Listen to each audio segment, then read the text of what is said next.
사랑하는 사내 친구 여러분 안녕하세요. 여러분들과 함께 목요일 말씀을 묵상할 노이트 목사입니다.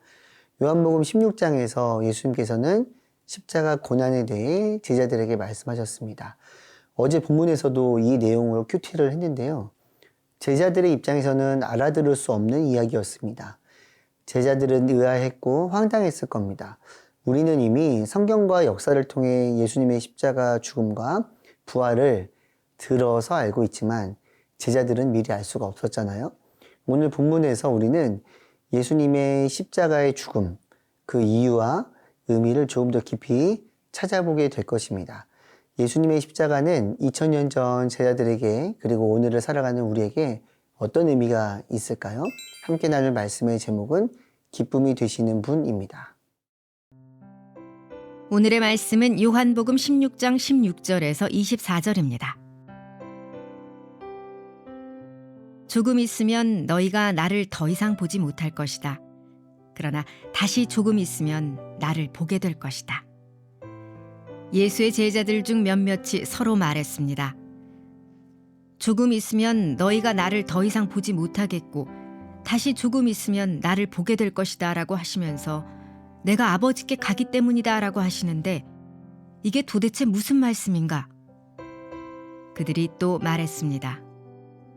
무슨 뜻으로 조금 있으면이라고 말씀하셨을까? 무슨 말씀을 하시는지 도무지 이해하지 못하겠다. 예수께서는 제자들이 이것에 대해 묻고 싶어 하는 것을 아시고 그들에게 말씀하셨습니다. 내가 조금 있으면 너희가 나를 보지 못하겠고 다시 조금 있으면 나를 보게 될 것이다 라고 해서 그 말이 무슨 뜻인지 서로 묻고 있느냐? 내가 진실로 진실로 너희에게 말한다. 너희는 울며 애통할 것이나 세상은 기뻐할 것이다. 너희가 슬퍼하게 될 것이나 너희의 슬픔은 기쁨으로 변할 것이다. 여인이 출산할 때는 걱정에 잠기게 된다. 진통할 때가 가까웠기 때문이다. 그러나 아기가 태어나면 사람이 세상에 태어났다는 기쁨 때문에 더 이상 그 고통을 기억하지 않는다. 너희도 이와 같다. 너희가 지금은 슬퍼하지만 내가 너희를 다시 볼 때는 너희가 기뻐할 것이요 또 너희 기쁨을 빼앗을 사람이 없을 것이다.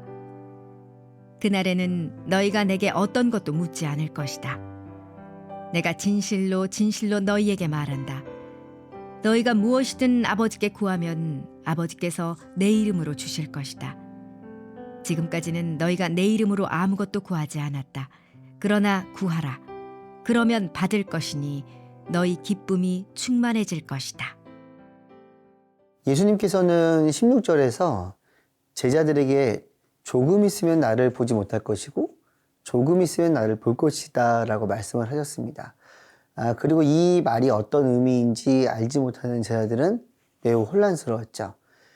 예수님께서는 해산하는 여인의 이야기로 예수님께서 조금 후에 지실 십자가와 조금 후에 만나게 될 부활 사건을 설명해 주십니다. 아기를 낳는 것은 고통이 따르기 때문에 해산하는 여인에게는 두려운 마음을 가질 수밖에 없는 일이었습니다. 그러나 해산 후에는 아기를 보면서 너무 기쁜 마음으로 해산의 고통을 어느 정도 기억하지 못하게 된다라는 뜻입니다. 예수님께서는 조금 후에 일어날 십자가와 부활의 사건을 이렇게 알려주십니다. 22절 말씀입니다. 너희도 이와 같다. 너희가 지금은 슬퍼하지만 내가 너희를 다시 볼 때는 너희가 기뻐할 것이요 또 너희 기쁨을 빼앗을 사람이 없을 것이다. 제자들은 예수님의 십자가 앞에서 슬퍼할 것입니다. 그러나 그 슬픔은 영원한 기쁨을 위해 반드시 필요한 순간임을 기억해야 합니다. 부활의 기쁨은 결코 사라지지 않는 영원한 기쁨이기 때문입니다. 사랑하는 사내 친구 여러분, 이 기쁨은 이 시대를 살아가고 있는 우리에게도 유효한 것임을 반드시 기억해야 합니다. 우리가 살아가는 이 땅은 사단이 왕 노릇하려고 몸부림치는 곳이 맞습니다. 그렇기에 아픔과 슬픔이 여전히 존재합니다. 그러나 예수님을 구원자로 믿는 성도는 장차 얻게 될 영원한 생명을 소망할 수 있습니다.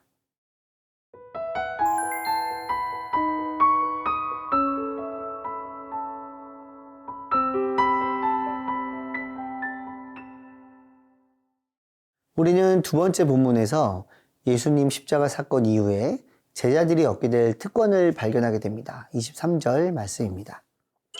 그날에는 너희가 내게 어떤 것도 묻지 않을 것이다. 내가 진실로 진실로 너희에게 말한다.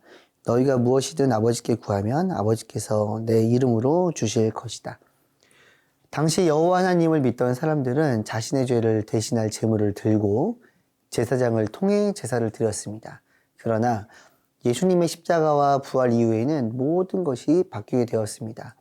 23절을 보면 너희가 무엇이든 아버지께 구하면 주신다고 예수님께서는 말씀하셨습니다. 이 말씀은 예수님을 구원자로 믿는 사람들은 예수님의 완전한 희생과 부활을 통해 스스로 하나님께 나아갈 수 있게 된 것을 우리에게 알려주고 있습니다. 이것이 어떻게 가능하게 됐습니까? 십자가에서 영원하고도 완전한 제물이 되어주신 예수 그리스도의 희생을 통해 하나님과 인간 사이에 있던 죄의 장벽이 무너졌기 때문에 가능하게 된 것입니다. 예수님의 희생을 통해 우리는 하나님께로 직접 나아갈 수 있는 신분이 된 것입니다. 사랑하는 새날 친구 여러분, 신분이 바뀌었다는 것은 많은 것을 의미합니다. 대학에 들어가면 그 대학교 학생은 마음껏 학교 건물과 도서관에 들어갈 수 있습니다.